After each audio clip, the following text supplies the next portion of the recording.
इस पद का हम आप गायन करेंगे। कब हूँ हूँ एहि रहनी रहूँगो, कब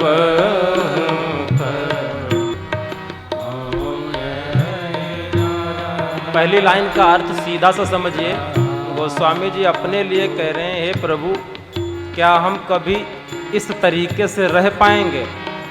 और 100 वर्ष के हो चुके हैं, रामचरितमानस लिख चुके हैं, अनवरत राम नाम जपते हैं, पर नारी की ओर देखते नहीं हैं, क्रोध है नहीं, लोभ है नहीं, फिर भी गोस्वामी जी कह रहे हैं, हे प्रभु क्या हम कभी इस रहनी से रह पाएंगे? कैसी? हे कब हूँ एहि रहनी रहूँगो, हाँ कब हूँ एहि रहनी रहूँगो। हाँ श्री रघुनाथ कृपाल कृपाते, श्री रघुनाथ कृपाल कृपाते, संत सुभाऊ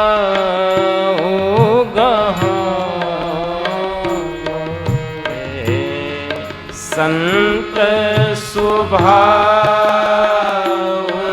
गहो, हे कब हूँ एहि रहनी रहूँगो। गोस्वामी जी कह रहे हैं क्या हम कभी इस प्रकार से रह पाएंगे?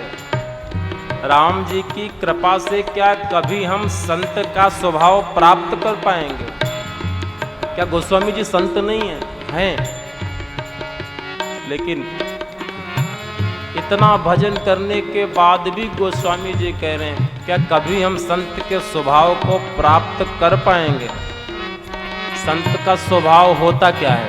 अगली पंक्ति में संत का स्वभाव कैसा है?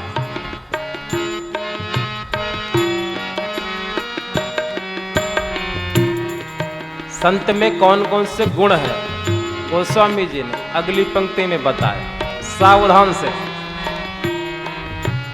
हे जथा लाभ संतोष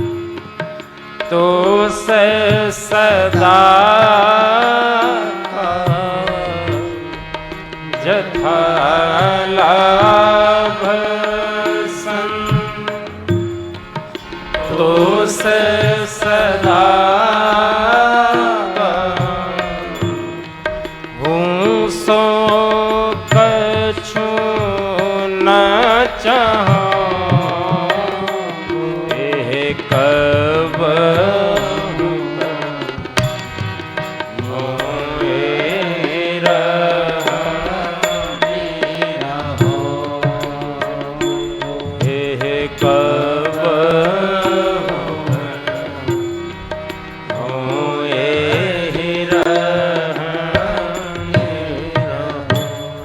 क्या कभी हम संतों के जैसी रहनी में रहेंगे? देखिए जो जितना भजन करता है वो उतना यही कहता है कि हम भजन नहीं करते। जो संत होगा वो कहेगा कि हम संत नहीं हैं, और जो नाटकी होगा वो अपने आप को बहुत बड़ा संत मानेगा। अनवरत भजन करने के बाद भी गोस्वामी जी कह रहे हैं, श्री रघुनाथ कृपाल कृपाते संत स्वभाव गहोंगो। क्या कभी संतों का स्वभाव हम प्राप्त कर पाएंगे? संतों का स्वभाव, पहला लक्षण जथा लाभ संतोष सदा। अब आपको पता करना हो कि हमारे अंदर संतत्व तो है कि नहीं, तो पहला लक्षण जथा लाभ संतोष। भगवान ने जितना दे दिया है उतने में यदि हम संतुष्ट रह रहे हैं तो समझना संत का स्वभाव आ रहा है। जथा लाभ संतोष सदा, काहू से कछु न चाहूंगो। किसी से कोई याचना जो न करे तो समझना संत का स्वभाव है। और परहित निरत निरंतर मन क्रम बचन प्रेम निबहोंगो। पहला स्वभाव है जितने में हमको भगवान रखे उतने में हम प्रसन्न रहे, कोई उद्वेग नहीं, और मिल जाए और मिल जाए। दूसरा स्वभाव किसी से कोई याचना नहीं करना। रहीमन वे नर मरि चुके जे कहूँ मांगन जान। भगवान ने जितना दिया है उतने में संतोष, ये संतों के स्वभाव है। बड़ा कठिन है, ये बहुत सरल नहीं है। जितना दिया है उतने में संतोष, किसी से कोई याचना नहीं, दूसरे के हित में निरंतर लगे रहना।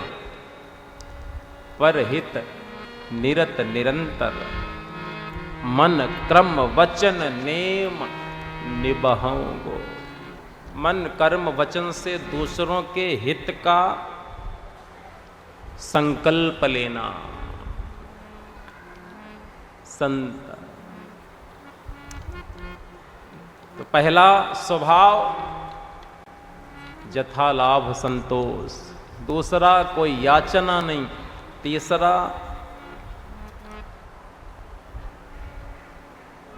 दूसरों के हित में संलग्न रहना। चौथा स्वभाव बहुत कठिन है।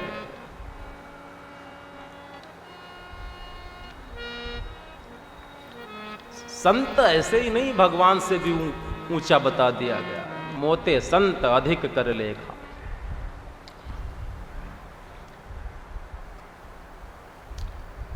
अगला लक्षण गोस्वामी जी ने बताया है, परुष वचन अति दुसह श्रवण सुनी, तेहि पावक न दहोंगो। कोई हमको बहुत कठिन शब्द सुनाए, कोई हमको शब्द कहे, परुष वचन माने कठोर शब्द, हमको गाली दे और अपने कानों से सुन करके हम उस शब्द के द्वारा उत्पन्न क्रोध की अग्नि में ना जलें, ये संत का स्वभाव। कोई हमको कठोर वचन कहता है, हम उग्र हो जाते हैं, ये संत नहीं है। आप पुजारी हो सकते हैं, आप ज्ञानी हो सकते हैं, आप विद्वान हो सकते हैं, लेकिन संत बनना कठिन है। परुष वचन अति दुसह श्रवण सुन। यहां पर गोस्वामी जी ने दुसह शब्द का प्रयोग किया, यानी भयंकर कठोर वचन सुनने के बाद भी क्या कभी ऐसा होगा कि हम क्रोध की अग्नि में ना जले? कोई हमको कठोर वचन सुनाए और हम मुस्कुराते रहें, ये संत का स्वभाव है, कहाँ आसानी से मिलने वाला। अच्छे वचनों को सुनकर तो सब मुस्कुरा लेते हैं, लेकिन कठोर वचन हमको कोई कहे और हमारे भीतर कोई उद्वेग ना उत्पन्न हो, ये साधु का स्वभाव है। गोस्वामी जी इसी को प्राप्त करने की बात कह रहे हैं। प्रभु, क्या कभी हम इस स्वभाव को प्राप्त कर पाएंगे? हम तो छोटी छोटी बातों में क्रुद्ध हो जाते हैं, छोटी छोटी बातों पे क्रोध के वश में हो जाते हैं। तो यह स्वभाव सरल नहीं है। अगला स्वभाव जो गोस्वामी जी प्राप्त करना चाहते हैं, विगत मान समशीतल मन, पर गुण नहीं दोष कहो। कौन से स्वभाव को गोस्वामी जी प्राप्त करना चाहते हैं? विगतमान, हम कहीं जाएं, हमको कोई बैठने को ना कहे, मेरा कोई मान करे, सम्मान ना करे, फिर भी हम प्रसन्न रहें, ये स्वभाव संत का है। सम्मान में प्रसन्न ना हो और अपमान में उद्विग्न ना हो, ये संत का स्वभाव है। गोस्वामी जी कह रहे हैं ऐसे स्वभाव को क्या कभी प्राप्त कर पाएंगे? शीतल मन, मन शांत हो गया हो जिसका। और संत का स्वभाव क्या है? पर गुण नहीं दोष कहूं। क्या कभी ऐसा स्वभाव मुझे प्राप्त होगा कि हम दूसरों के गुणों का वर्णन करेंगे, उनके दोषों का वर्णन नहीं करेंगे? क्या पर गुण नहीं दोष कहूं? गोस्वामी जी कह रहे हैं, प्रभु क्या मुझे ऐसा स्वभाव मिलेगा कि हम दूसरों के गुणों का ही वर्णन करेंगे, उनको उनके दोषों की व्याख्या नहीं करेंगे? और हम लोग क्या करते हैं? गुणों की ओर देखते नहीं, थोड़ा सा अवगुण हो उसकी चर्चा करते रहते हैं, और मंदिर में जाकर हजारों कमल चढ़ा देते हैं और वहां से निकलते ही दूसरों की बुराई प्रारंभ कर देते हैं। ये स्वभाव कहां संत का है? ऐसे नहीं।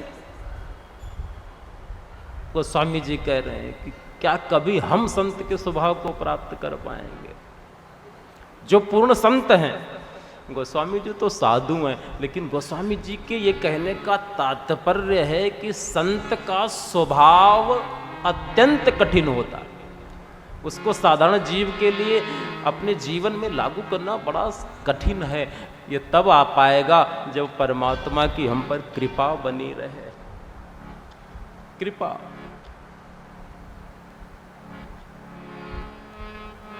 छोटी छोटी बातों में हम घर में लड़ते हैं,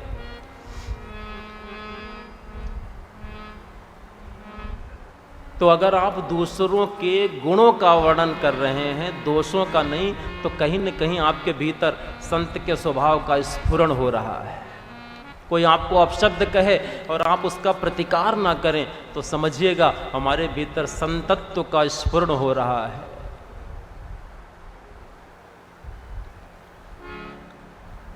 परशुराम जी ने कितना राम जी को शब्द कहे, लेकिन राम जी मुस्कुराते रहे। और इसके बाद की पंक्ति एक और स्वभाव संत का गोस्वामी जी ने बताया है, परिहरि देह जनित चिंता। हमको आपको अपने शरीर की फिक्र बहुत रहती है, ये शैम्पू, वो साबुन, वो सेंट, लेकिन साधु का स्वभाव क्या होता है? परिहरि देह जनित चिंता। हे प्रभु क्या कभी मेरा स्वभाव ऐसा आएगा कि हम अपने देह की चिंता छोड़ करके सुख और दुख, ये दो हमारे जीवन में आते रहते हैं प्रारब्धवश। हम चाहें या ना चाहें, इनसे मतलब नहीं है। हम चाहें या ना चाहें सुख आएगा, हम चाहें या ना चाहें दुख भी आएगा। इसीलिए दोनों कंपलसरी हैं, आप टेंशन ना लें। इसीलिए सुख में प्रसन्न ना हो और दुख में व्यथित ना हो, क्योंकि ये तो आएंगे हमारे प्रारब्धानुसार।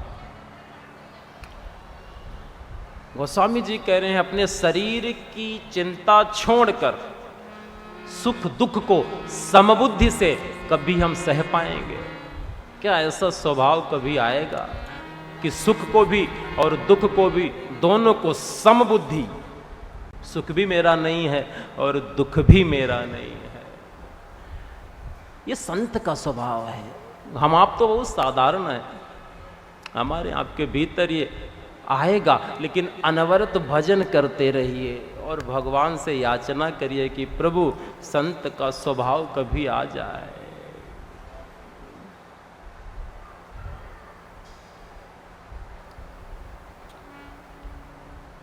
गोस्वामी जी फिर बोले हैं, कब हूँ हूँ ए रहने, कब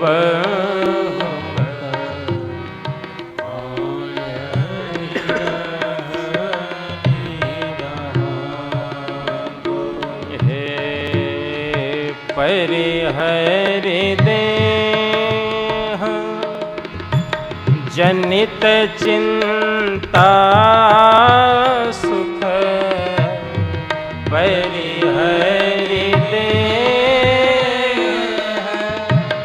जनित चिंता दुख समबोधि सहो, कब हूँ ए रहने हे प्रभु। ऊपर जो हमने लक्षण बताए हैं, क्या कभी तुलसी भी इस तरह संत की रहने में रह पाएगा? अंत में गोस्वामी जी भगवान के चरणों में निवेदन करते हैं,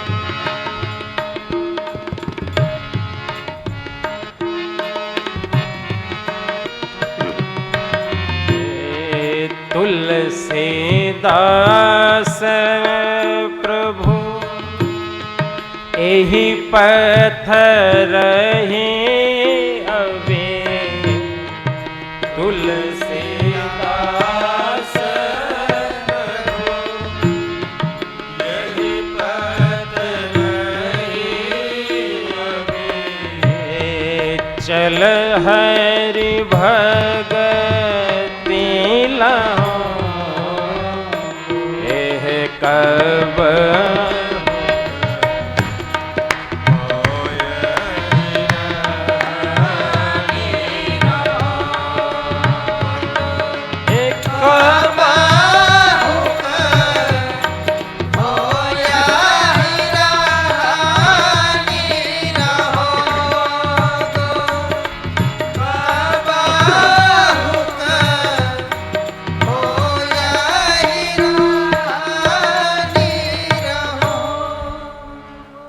संत स्वभाव।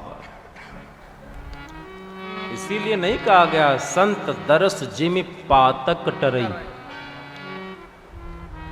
ऐसे गुण जिसके भीतर होते हैं उसको देखने मात्र से हमारे पाप नष्ट हो जाते हैं। इतना नहीं, जो तीर्थ सबको पवित्र करते हैं, वो तीर्थ जब पापियों के पाप धोते धोते अपवित्र हो जाते हैं, तो ऐसे ही संत के चरण जब वहां पड़ते हैं तो वो तीर्थ भी पवित्र हो जाते हैं। ये स्वभाव संत का है।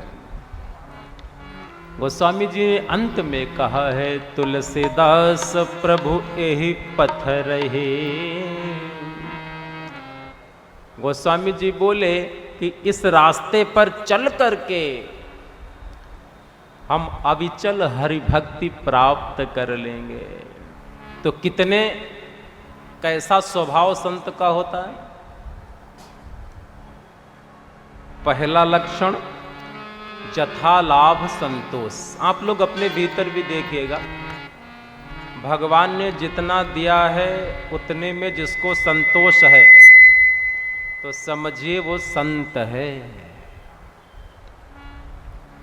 किसी से जो कुछ मांगे ना कभी। हमारे घर में भी कोई बच्चे होते हैं, कुछ बच्चे होते हैं वो मांगते हैं पिता से माता से। कोई कोई बच्चा इतना शांत होता है वो कोई याचना नहीं करता, तो समझिए इसके भीतर संतत्व है। अनेक जन्मों से हम लोग यात्रा कर रहे हैं ना। कोई संत आपके घर जन्म ले ले तो समझना हमारा कुल धन्य हो गया। जो मिले उसमें संतोष, ये संत का स्वभाव है। कोई ऐसा दिख जाए तो समझना वो संत है, उसको प्रणाम कर लीजिए। किसी से कोई याचना ना करे तो समझिएगा वो संत है।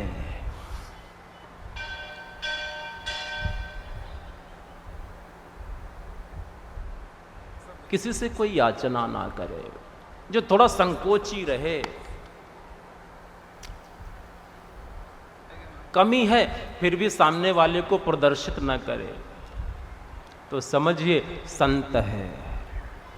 दूसरे के हित में जो लगा रहे, तीसरा लक्षण, तो समझिए संत है। कोई अपशब्द कहे, कोई ऐसा आपको मिल जाए, आप रास्ते से निकलते हैं, एक व्यक्ति दूसरे को अपशब्द कह रहा है और वो शांत है, वो स्थिर है, तो समझिए ये साधारण नहीं है, इसके अंदर संत का स्वभाव है।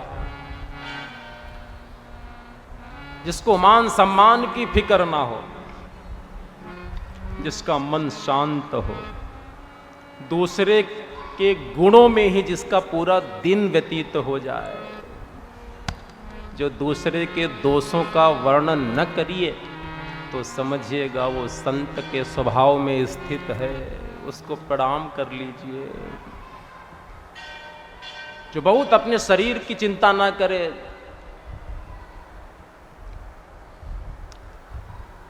बहुत लोग होते हैं शरीर की बहुत चिंता करते हैं। ये शरीर इसकी ज़्यादा चिंता करने वाला नहीं। आप कितना भी इसको डेकोरेट कर लीजिए, बाल सफ़ेद होंगे ही होंगे, कितना भी कर लीजिए, कानों से सुनने की क्षमता कम होगी होगी,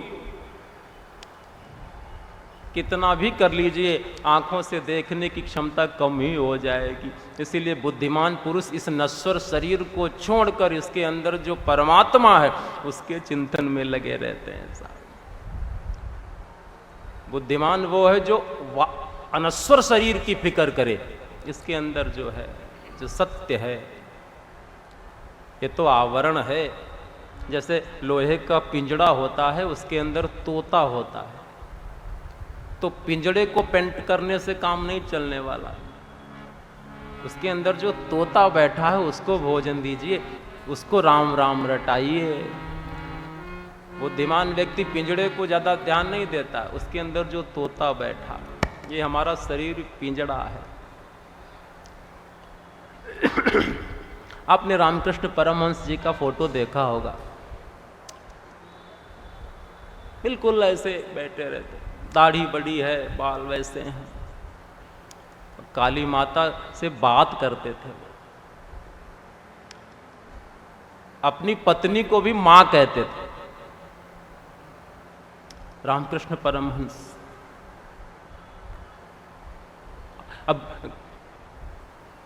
अब स्त्री कोई विवाहित होकर के आए और घर पे आए, उसको क्या पता कि मेरा विवाह किसके साथ, किसी बुद्ध पुरुष के साथ होने जा रहा है, शारदा मैया।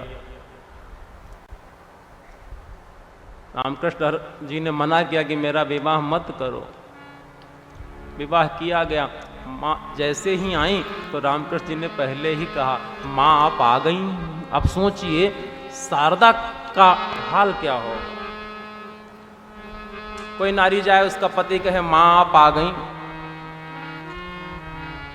पूरा जीवन उन्होंने ऐसे व्यतीत कर दिया।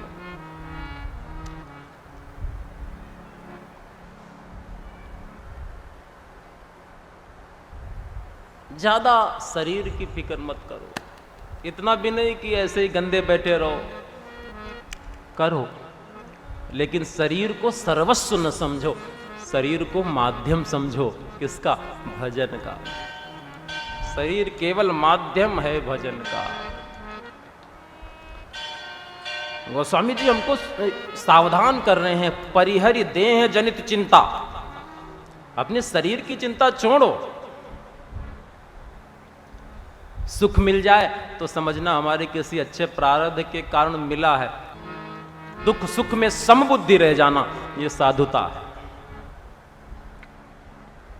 तुलसीदास जी कहते हैं, जो जीव ऐसे रास्ते पर चलता है, जितने लक्षण ऊपर बताए गए हैं, गोस्वामी जी ने कहा, हे नाथ, हे राम, क्या हम इस रास्ते पे चल करके आपकी अविचल हरि भक्ति प्राप्त कर पाएंगे? ये साधु का लक्षण है। विनय पत्रिका, जितने लक्षण ये बताए हैं गोस्वामी जी ने, ये सब मानस में एक पात्र है, उसमें है भरत।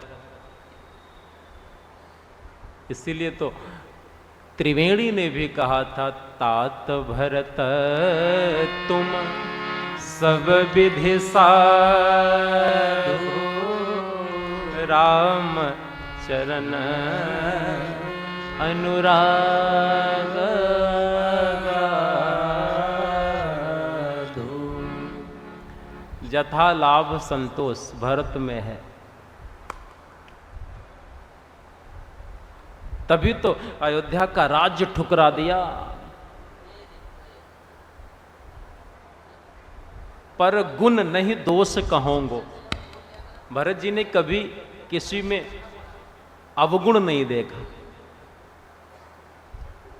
यहां तक लक्ष्मण जी ने जब कह दिया कि भरत को हम मार देंगे, जब भरत को पता चला फिर भी लक्ष्मण पर क्रुद्ध नहीं हुए। कहा, लक्ष्मण तेरा तो बड़ा उपकार होता अगर मार देता मुझे, मैं अपना कलंकित मुख लेकर राघव के सन्मुख ना आता। ये साधु है। भरत में सब है। परिहरि देह जनित चिंता, एक ये भी स्वभाव होता। भरत को अपने देह की चिंता नहीं है, इसीलिए जमीन में गड्ढा खोद कर, कुश आसन बिछाकर, जटा का मुकुट बनाकर भरत जी एक समय भोजन करते हैं। वो भी भागवत में आया है, भरत जी का भोजन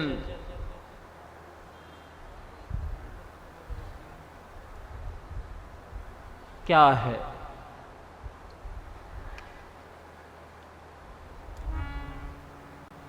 केवल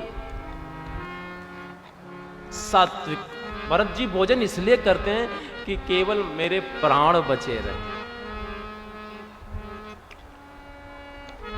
इसीलिए देह दिनहु दिन दूबरी हुई। भरत जी का शरीर कृश हो गया क्योंकि उनको शरीर की चिंता नहीं है।